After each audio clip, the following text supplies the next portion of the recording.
So here we are, yet another video of me creating poses.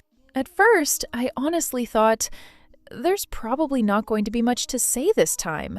I figured it'd be one of those simple sessions where everything just works, and there's nothing interesting to comment on. Yeah, no. Once again, we're talking arms.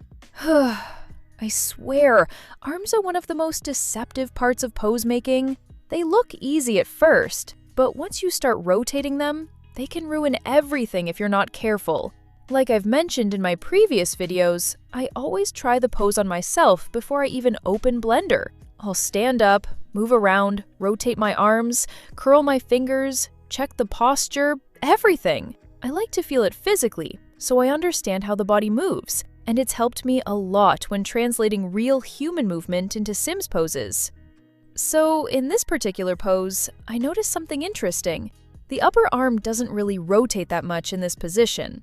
Try it yourself. You'll see what I mean. Sure, there's a slight turn, but it's not dramatic. Most of the motion actually comes from the elbow area and lower arm. But here's the catch. If you try to rotate the elbow part, forearm, too much in Blender, the arm suddenly looks broken. Like dislocated, snapped in half kind of broken. It's not cute. That's when my little trick comes in.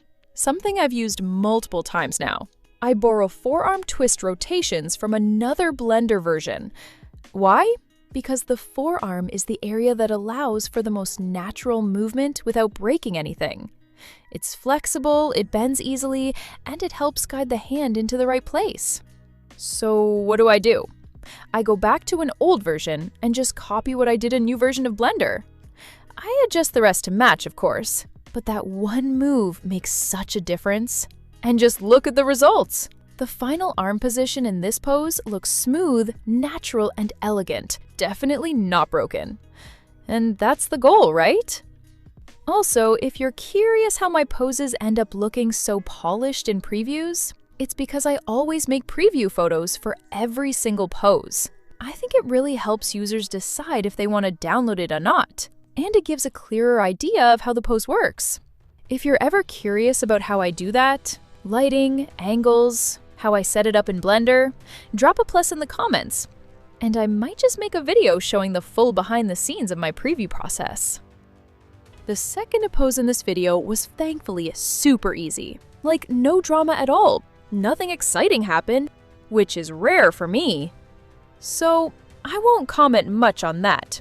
I just sped up that section in the video because there wasn't anything to explain or fix. If you're watching along, feel free to skip ahead to the third pose, because that's where the real talk happens again.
So let's get into it. The third pose brought me back to one of the most important lessons I learned the hard way: how to move your sim correctly in Blender using the root bone. Sounds basic, but trust me, this one is crucial, especially if you're creating couple poses or multi-sim interactions. Here's the deal. Whenever you want to move your entire sim to a different position, always do it by selecting the root bone. The root is basically the base or anchor of your sim in Blender. And when you move it, it brings the whole sim with it, without ruining the individual body parts or bone structure. Now, when I first started, I didn't know that. I thought I could just click on the pelvis or the torso and move the whole sim around that way. Big mistake!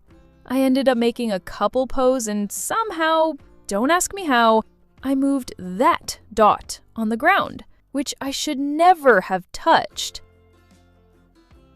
So what happened? I loaded the pose in game and disaster. My male sim was standing where I expected, but the female sim? She was halfway across the lot, just floating off somewhere like a ghost. I had to go back, redo everything, and manually realign the couple pose all over again because I had unknowingly shifted the placement anchor. So yeah, don't touch that dot unless you know what you're doing. And when in doubt, just move the sim using the root only. Trust me, it'll save your sanity later. Now, a quick note about the custom content I used. As always, I went with Lori's cars. I absolutely love them. Their car meshes are some of the best out there for pose creators. The proportions are clean, the details are high quality, and the sizes are realistic enough to work for in-game shots. Of course, you can use any car you like, just make sure it's similar in size and structure to the one you used as a reference. But personally, I keep coming back to Lori's because they just work for me. And that's pretty much everything for this video. So to wrap it all up, arms are tricky, but forearm rotations save the day. Preview photos matter. If you want to see how I make mine, just let me know in the comments. Don't touch that dot on the ground. Learn from my pain. Lori's cars equals top tier. Thanks for watching. And if you made it this far, you're a real one.